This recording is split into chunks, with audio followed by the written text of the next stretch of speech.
All I can say is it's a very good thing that I watched the last video before I went put it on YouTube. I think I've upset a lot of people, English people actually. And I'll tell you what I nearly did when I got to it. Anyway, hello again. One of my occasional series of I've got the box set of it. This time I'm talking about this. Yes, I know if you can see it, it's volume 8. And by volume 8, the program's been going for about 3 years, and the next box set was when it went a bit downhill. But the first box set is in a storage box with about tons of DVDs on it, and a load of puzzle magazines. So there you go. Prison Cell Block H, and I know I'm going to petard a lot. I'm going to tell you a lot of information you probably already know anyway, but I'll do it anyway.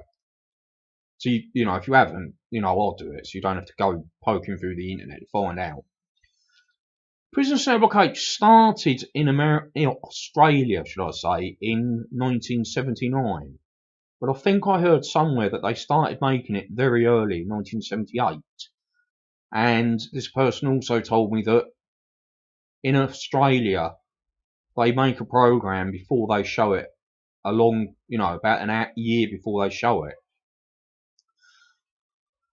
In England, as you probably know, it's called a Prison Cell Block H. Its original name, though, was Prisoner. The reason the name was changed in England was because of a program called The Prisoner with Patrick McGoohan in it, that you probably know about. And I do think they might as well just call it Prisoner, because after about the first 5 minutes of it, I think you'll know you're not going to see number 6 being chased around by a giant bubblegum balloon, but thing about a load of women in a prison. And I must admit, if I was in that prison, if I was taken in that prison, last year I had to go to a rehabilitation place in a hospital, and they told me that my room was number 42, and they said sometimes you may be called that because that's your room number. So if somebody says room 42, would you just come out because that's your number? And I got a feeling that if I shouted, "I'm not a number, I'm a free man," the assessment wouldn't have taken place. I'd have been right off to Dover straight away for 3 months. But that's nothing to do with this program. As you may know then, Prison Cell Block H started in 1979. By the time this box set, the episodes on this box set were made, a character turned up in it called Sandy Edwards, and in the first thing of the thing I've done about this, I've said about her, because she looks a bit like an ex-girlfriend of mine years ago. After she got killed off by Kate Peterson, a new character turned up called Joan Ferguson. And everybody seems to think that when Joan Ferguson turned up, it was a really great it made the program really great. But when you watch it, does it? B. Smith has a haircut after she's killed off Nola Mackenzie. She stops pinning the likes of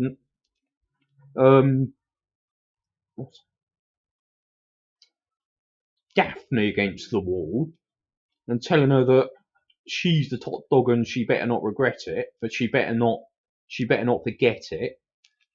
And she seems to be spending more time telling the younger prisoners as they leave not to make the same mistakes she made. And there are characters in it that really, if Pixie Mason turned up in about 1980 and started trying to make Dr. Wiseman think she was mad so she'd get put in a loony bin, I think he'd have just gone to Mrs. Davidson has said, I don't want to see this woman again. She's obviously putting one on.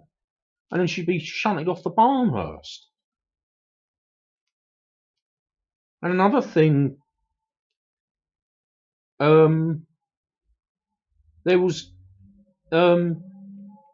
Maxine Daniels, and she was around when Frankie Doyle was around at the beginning. I think Frankie Doyle would have given her a good kicking and told her to stop pretending to be her. But she's doing a very lame impersonation of it. And Mrs. Davidson left, and in her place there was Anne Reynolds. And as you may remember, whenever B. Smith found herself in front of Mrs. Davidson, or Davo as they called her, Davidson would say to her something along the lines of, I run this prison, not you. When she asked her for a favour, Reynolds, when B. Smith's latest replacement went and asked for a favour, she just went, I don't see why not. The programme just got so soft. But this is where I really needed to re-film this, because I'd have really upset a lot of people if I actually accidentally did this. There's one episode where people who don't like each other, which at the time was Desmond and a woman whose name I forgot now, they were in the association room and they started talking about old times, an excuse to show old clips. They weren't in character, they seemed to be talking as if they were friends.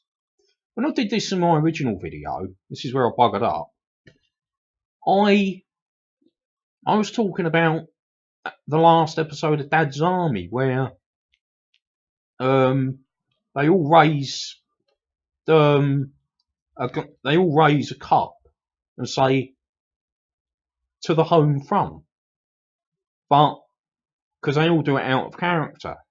But what I went and put was they all held their thing up and said, to the National Front.